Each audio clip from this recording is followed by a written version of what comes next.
पाकिस्तान के मुशर कौमी सलामती ने इंडिया में होने वाली सलामती कॉन्फ्रेंस में शिरकत करने से इनकार करते हुए कहा है कि भारत का किरदार अमन की कोशिशों को सबूताज करने का है, तो ऐसे में वो क़याम अमन के लिए काम कैसे कर सकता है। भारत में मुसलमानों पर होने वाले जो जुल्म है उसकी बात करें तो भारत की रियासत त्रिपुरा में मुसलमानों पर तशद्दुद के वाक़यात में इजाफा देखा गया है और बरतानवी मीडिया के मुताबिक भारतीय रियासत त्रिपुरा गुज़िश्ता एक हफ्ते से तशद्दुद की लपेट में है, जहां बसने वाले मुसलमानों पर हमले किए जा रहे हैं और उनके कारोबार समेत मसाजिद पर भी हमले किए गए हैं।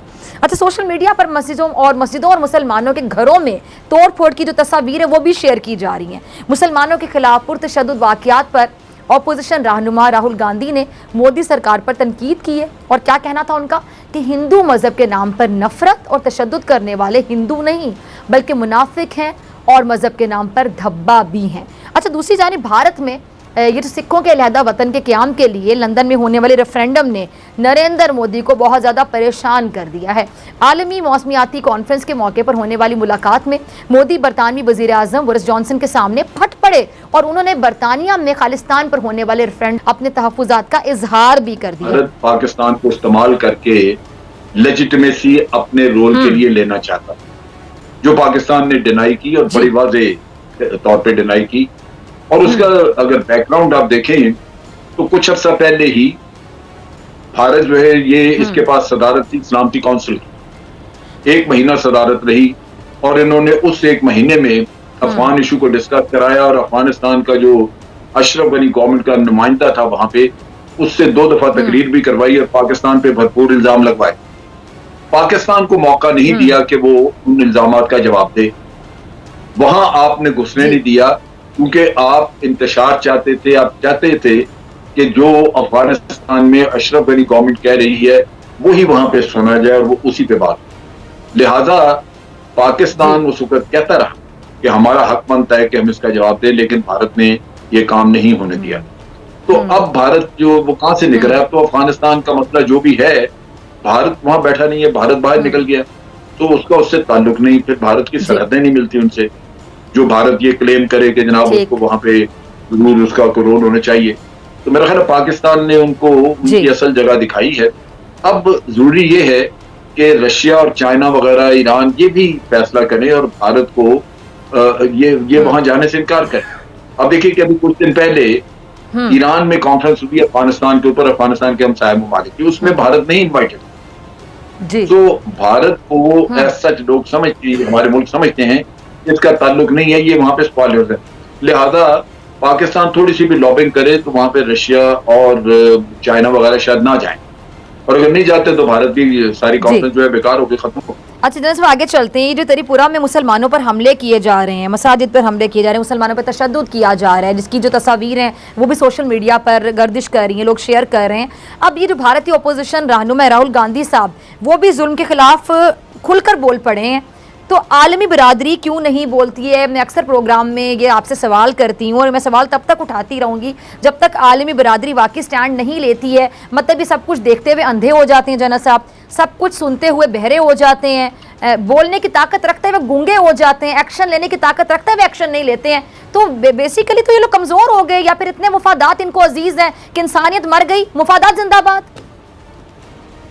ये वही चीज है, आप देखिए कि इनके जमीर जो है ना वो स्याह है अंदर से, मुनाफकत है, मुनाफकत की सियासत है और मुफादात की सियासत है। लिहाजा अगर किसी ऐसे मुल्क, आप देखिए कि हांगकांग में थोड़ा सा मसला हुआ क्योंकि चाइना को कॉर्नर करना था, तो पूरा वेस्टर्न साइड जो है वो शोर मचाना शुरू हो गई, ह्यूमन राइट, डेमोक्रेसी। भारत में डेमोक्रेसी का नाम है लेकिन डेमोक्रेसी है कहीं नहीं, कश्मीर में जो कुछ हो रहा है। फिर ये कि ये जो मुसलमानों के खिलाफ, अकलियतों के खिलाफ जो कुछ वहां पे किया जा रहा है, तो मगरबी दुनिया तो 100% मुनाफकत पे है, अपने मफादात की रोशनी में काम करते हैं। इनका कोई असूल वगैरह नहीं है, इनके असूल अपने जाती मफादात। लिहाजा उनसे तवक्को करना फौरी तौर पे कोई उसमें तब्दीली आ जाए वो तो नहीं आएगी, क्योंकि आज उनको इंडिया की जरूरत है चाइना के खिलाफ। लेकिन ये जरूर है कि हमें इसकी आवाज उठानी चाहिए क्योंकि ये कोई छोटा मसला नहीं है। भारत जो त्रिपुरा की आप बात कर रहे हैं, ये 22 करोड़ मुसलमान वहां पे जो मौजूद है, उन सबका फ्यूचर वहां पे, सबका मुस्तकबिल खतरे में। इसमें 2 चीजें करने की, बिल्कुल, एक तो पाकिस्तान ने करनी है, दूसरा है भारत के मुसलमान। भारत के मुसलमानों ने कुछ छोटी ठीक है। तादाद, 22 करोड़ बहुत बड़ी तादाद है, उनको अपने हकूक के लिए खड़ा होना चाहिए जो वहां नहीं हो रहे। क्या वो अपनी आइंदा नस्लों का मुस्तकबिल गिरवी रखना चाहते हैं, ये महफूज करना चाहते हैं? तो अगर वो महफूज करना चाहते हैं, जो कि नजर आ रहा है कि अब भारत में जो नफरत का सिलसिला चल निकला मुसलमानों के खिलाफ, ये रुकेगा नहीं, ये बढ़ेगा। और इन हालात में बिल्कुल ऐसा ही है। हाँ। इन मुसलमानों को अपने लिए कोई ना कोई रास्ता ढूंढना होगा। रास्ता वही है जो पाकिस्तान बना 1947 में कायदे आज़म ने रास्ता तलाश करके दिया। रास्ता यही है, लेकिन जद्दोजहद की जरूरत है, कुर्बानियों की। दूसरी तरफ यह है कि इनकी यानी जनरल साहब, यानी जिस तरह 1947 मतलब आगे भी 1947 ही इस मसले का हल होगा। एक आजाद रियासत चाहिए उनको। अगर वो नहीं मिलेगी तो ये बहुत बड़ा जुल्म होगा, वहां पे ये चीजें चलती रहेगी।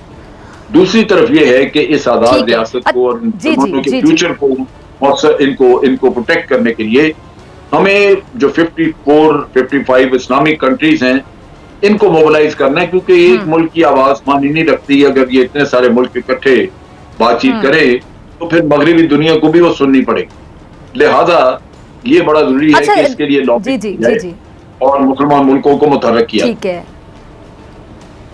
ठीक है। अच्छा जनरल साहब, ये जो भारतीय सरकार और मोदी के मुजालिम से तंग आकर सिखों ने जो किया है कि रेफरेंडम करवाया उन्होंने अलहदा रियासत के लिए, और उसमें डेफिनेटली उनकी ये कामयाबी कह लें, जीत कह लें, जिस पर मोदी जो है उसको आग लग गई है। बीजेपी की गवर्नमेंट बड़ी सीख पा है, जिसका बहुत बड़ा सबूत है कि जी इन्होंने बरतानवी वज़ीर-ए-आज़म से बाकायदा शिकायत की है, शिकायत लगा रहे हैं। तो आप क्या समझते हैं कि सिखों की कितनी बड़ी जीत है लंदन में रेफरेंडम का इनकाद होना? देखिए, अगर तो बरतानवी वजीर आजम के कुछ भी पाँव में जान हुई तो वो दो बातें बड़ी आसानी से कर सकता है। एक तो ये कि उन्होंने भी आयरलैंड के लिए ये रेफरेंडम करवाया था, यानी दूसरे लफ्जों में बरतानिया ने अवाम की ख्वाहिशात को कुचलने की कोशिश नहीं की। आयरलैंड में रेफरेंडम करवाया, रेफरेंडम के मुताबिक आज उनके ताल्लुक मौजूद है। दूसरी चीज ये है कि भारत को भी आईना दिखाने की जरूरत है कि आप अक़लियतों के साथ कर क्या रहे हैं। अगर कसूर भारत का है कि वो अक़लियतों की जिंदगी तंग कर रहा है, तो फिर यही कुछ होगा। इसमें बरतानिया का क्या कसूर है? बरतानिया को या दुनिया के कोई भी मुल्क जहां जहां रेफरेंडम ये करवाएंगे, इससे कनाडा में भी होगा, तो उन मुल्कों को इनको बताना चाहिए कि हम तो आपको कहते रहे भाई कि आप अपनी अक़लियतों के साथ रवैया ठीक करें, आपने नहीं किया, बल्कि आप पहले से ज्यादा उनके साथ जुल्म करते जा रहे हैं। तो फिर जो कुछ आप कर रहे हैं उसका कोई कहीं तो रिएक्शन आना था। लिहाजा ये हम इसके लिए कोई आपकी मदद नहीं कर सकते, आपको अपना रवैया दुरुस्त करना होगा।